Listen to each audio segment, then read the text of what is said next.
We're in our second week in a series of sermons called Bottom of the Ninth. For those of you who don't follow baseball or may not know, the bottom of the ninth inning in Major League Baseball is the last half inning of the game. And you only play the bottom of the ninth if the home team is either behind or tied. If the home team is winning, you don't have to play the bottom of the ninth because they're already ahead and they don't need to have last bat. But if the home team is tied or behind after the first half of the ninth inning, you go in to the bottom of the ninth. And it is a make or break moment. If the home team doesn't score enough to tie or to win, the other team wins the game and it is over. Now, if you tie, you do get to go to extra innings, but I'm telling you, anything can happen in extra innings, and so you don't want that. You want to do whatever you can to end the game in 9 innings so that it's yours to have, and the victory belongs to the home team. But everything can come down to that last half inning, those last 3 outs. It is both the most exciting and most stressful half inning of baseball in any game that there is. As we learned last week, though, that bottom of the ninth moments aren't just limited to Major League Baseball. Whether you played baseball or softball or not, you've experienced moments that have been kind of like the bottom of the ninth. Life moments. When it feels like things are really stressful and you're pressed. Where it feels kind of like maybe life's gotten the best of you or that the score feels a little bit lopsided and you're coming from behind and you just want to catch up, but you're not sure that that's going to happen, and everything is boiling down to this.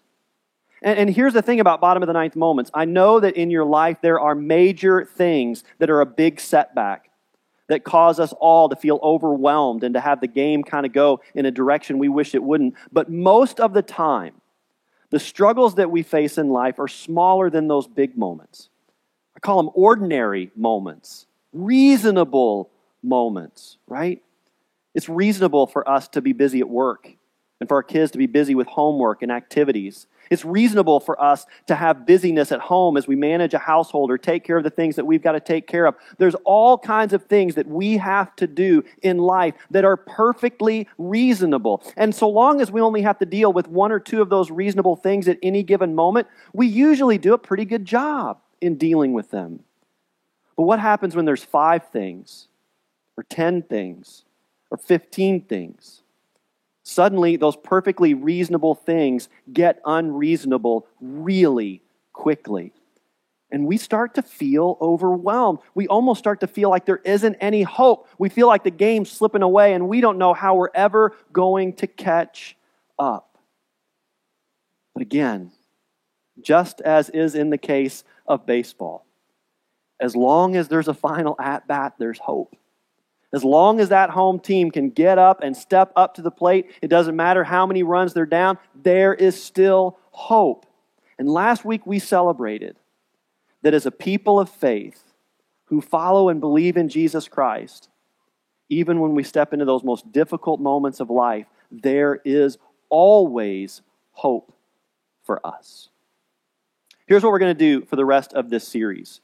Today, I'm going to give you some tangible examples of how you can find the hope that we talked about last week. You know, one of the things that I've experienced in life is when I've found myself in a place where things are kind of challenging and things may feel a little bit dark and I may feel a little bit hopeless. One of the things that I've found is not helpful is for someone to say, well, you've always got hope in the Lord.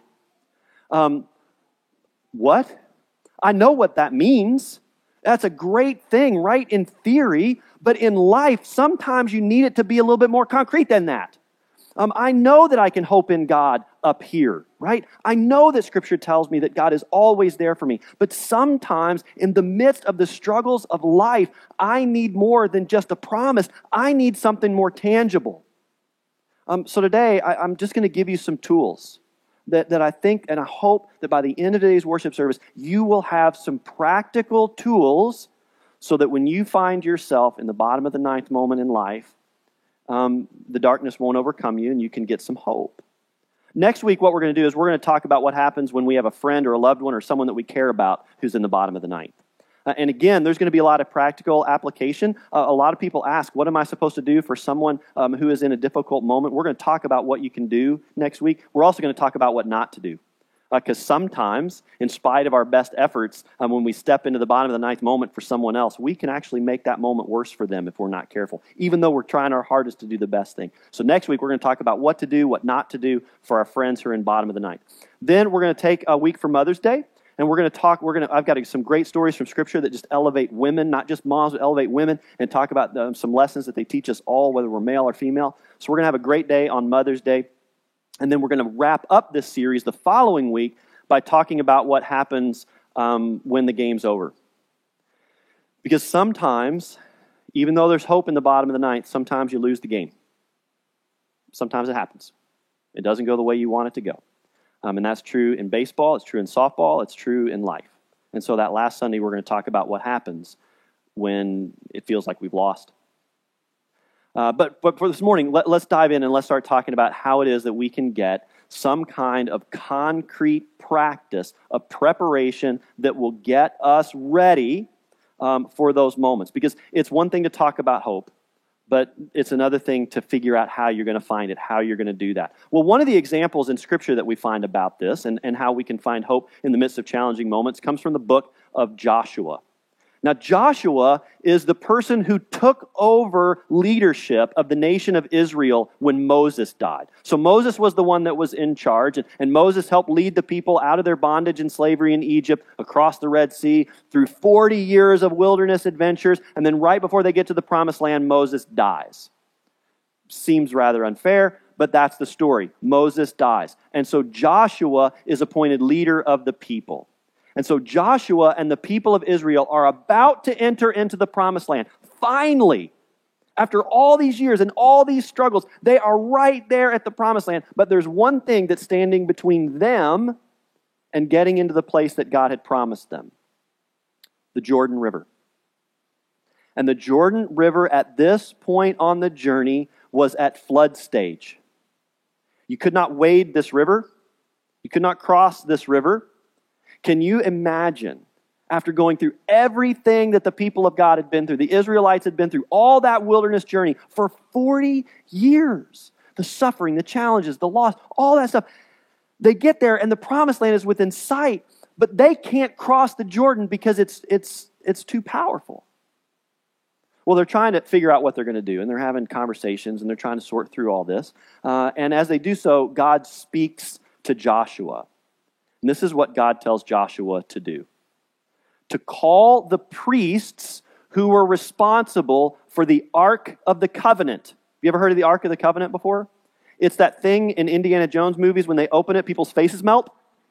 But more importantly than that, the Ark of the Covenant was understood to be a sacred vessel that held the remnants of the stone tablets that God gave Moses on Mount Sinai, the 10 Commandments.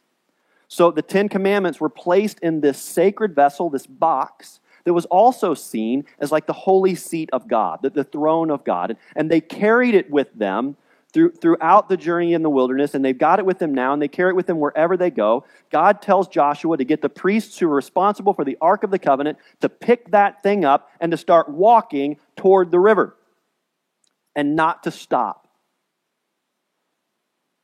Okay.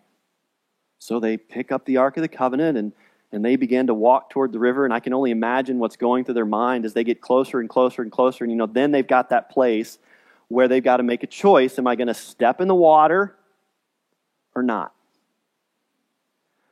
Well, one of them takes that first step, and I imagine it was hesitant, but still it was a leap of faith. He took that first step, and as he did so, the water receded. And then there was another cautious step, and the water receded more. And then they began to gain some confidence, and they started to walk into the river. And as they walked into the river, this part of the river, the upriver part, just kind of stopped and stayed in place. And the downriver part just kind of went on down because it didn't matter. So the upriver, the water wasn't split. It's going down, and this water's being held back. And they start to walk, and not only is the water being held back, but the river bottom is dry. Have you ever walked on a river bottom? This is gross. It's squishy and muddy and messy, and even if the water goes away, it's still squishy and muddy and messy. You can't get across that, but as the water is receding, also the land is dry. And so they take the Ark of the Covenant and they walk out in the middle of the Jordan River. And as they do so, the whole river is stopped and it's dry. And the people start to pass across the river and into the Promised Land. And we're not talking about like 5 people.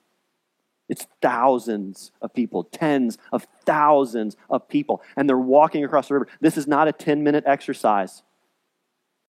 Just for a moment, can you imagine being one of those people? You got to have faith, too, to walk across that river. There they are. They walk across the river, and after quite some time, everybody gets to the other side, except for the priests who are still holding the Ark of the Covenant. And don't you know their arms are tired by now? But they're stuck in the middle, and they're holding the Ark of the Covenant. But before they can come, God tells Joshua, listen, Joshua, I need you to get a representative from every one of the 12 tribes of Israel. One person from every of the 12 tribes of Israel. And I want you to tell those people to go back into the river. And they need to get a rock. Now, why God didn't just give them those instructions when they were coming across the river and say, hey, by the way, as you cross the river, if you go ahead and grab a rock, I have no idea. But they get all the way to the other side, and God says, okay, now that you're over here, I need you to go back. 12 of you. And I need you to get a rock. It needs to be a big rock. It needs to be a rock that's big enough that you're going to carry up here. So we're not talking about pebbles. We're talking about rocks. So they go down in the Jordan River. Each of these 12 individuals pick up these rocks. They put it on their shoulders, and they walk out of the Jordan. The priests come out of the Jordan. The water resumes its flow, and the people are in the Promised Land. And they make camp at a place called Gilgal, and it's the first night in their new home. Have you ever spent a first night in a new home? Oh, it's kind of exciting, right? There's all these dreams and expectations and hope and all that stuff, and you're ready and you feel like you've kind of arrived, and there's both excitement and peace and all that stuff. So they're in their new home for the first time, and this is what God tells them to do.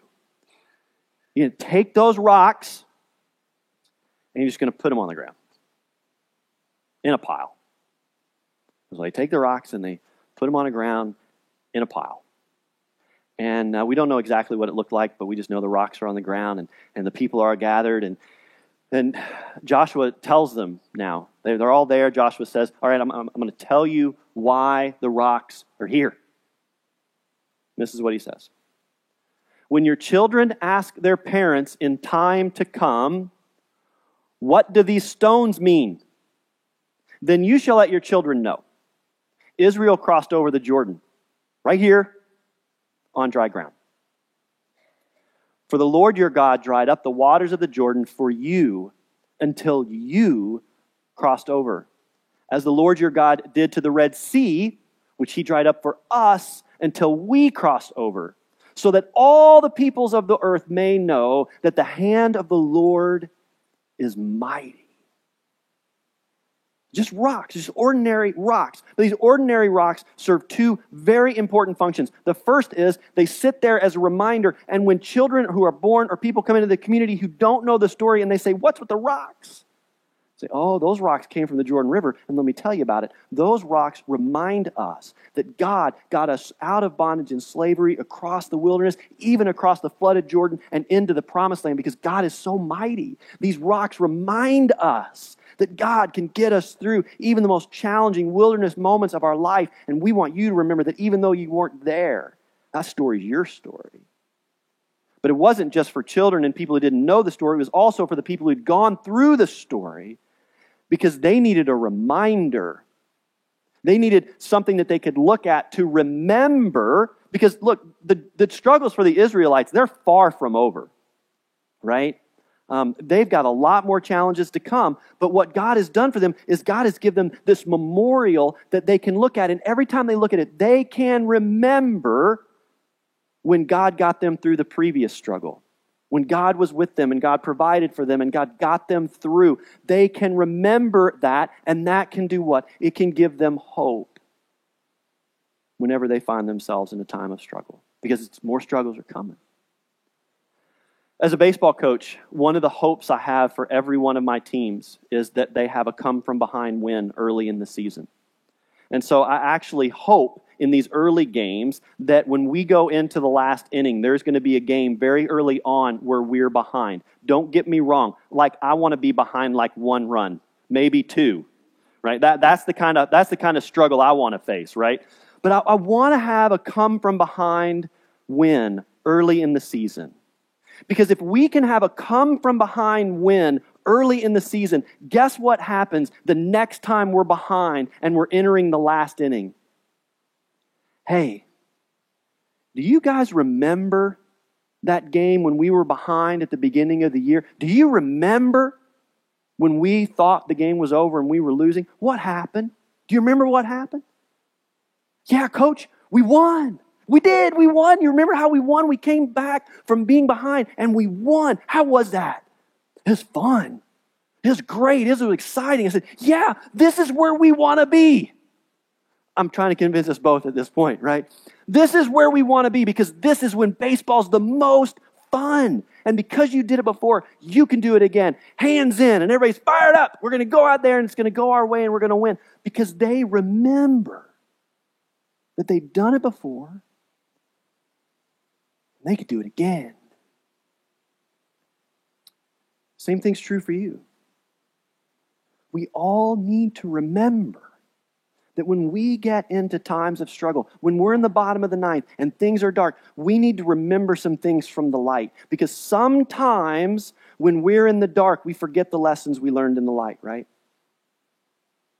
There was a moment early in our marriage, almost 20 years ago. Things were pretty dark.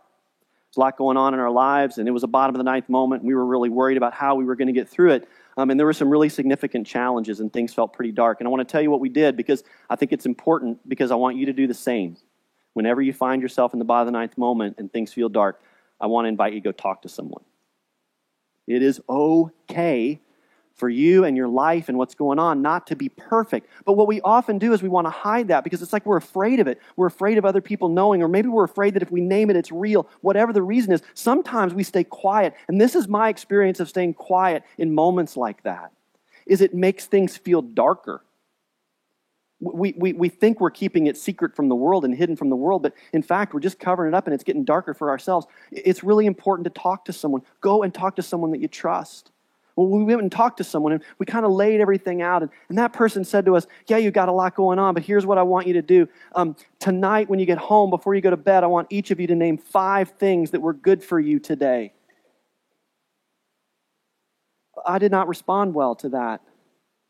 I didn't need to go home and name good things that happened that day. This was not the think system from the Music Man, where you just think the notes and you can play the instrument. I needed solutions, and thinking about good things weren't going to solve the problem that we were in. I needed advice on how to get through it, but this person's telling me to go home and name 5 good things that happened that day. So we get home, and at the end of the day, Carrie says, we need to name 5 good things. And I said, the sun came out, right? And that's like the attitude that I had during that process. It was not, like I was not a happy player in this game of sharing the 5 things that went good that day because I thought it was kind of a silly exercise. It didn't work the first night, as you can imagine. I don't know that it was that successful, but we did it the second night.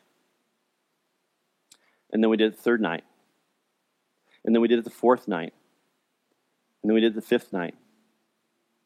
And this is what began to happen. Every single one of the things that we named that was good, it is a stone from the flooded river, right? The torrents of life. It was the stone. We're pulling those stones out. We're setting them on the shore. And we're saying, do you remember? Do you remember this good stuff? And every time we lifted one of those memories, one of those stones out of the water and put it on the side, and we reflected on it, a little more light came into us. It did not, I want to be very clear, it did not solve the problems. It didn't. Because, look, I could tell you if you just have hope, everything's going to go away. But you know that's not the case. We got to have hope, but still that doesn't solve all the problems. But in the midst of the problems, it sure makes them easier to face when you have a little bit of hope. And so there's a little bit of hope. And with each of those memories, there was also a little bit of light. And what does Scripture tell us about light and darkness? All it takes is just a little light, and it begins to shatter the darkness. And so with each memory, more light, more light, more light, less darkness, less darkness, less darkness. To be honest, I don't really remember all of the struggles that we were facing at that time, but I've never forgotten the lessons of those memories. If you were to go into my office today, you'll see that I still practice this, though you wouldn't know it. In my office, there are stones, memory stones, points of light for me that are there for a reason. There's pictures of special and meaningful places where when I see them, they're comforting and they're grounding and they make me feel good. There's emblems of my faith that I can look and be reminded of God in the presence, in my midst. I actually have rocks, literal stones from sacred places of my life that sit in my office. There's diplomas that hang on the wall, not so you'll know where I went to school, but so I'll remember that I did it. Because if you have a diploma, you know they don't give those things away. You got to earn it. Sometimes I need to be reminded that I did it.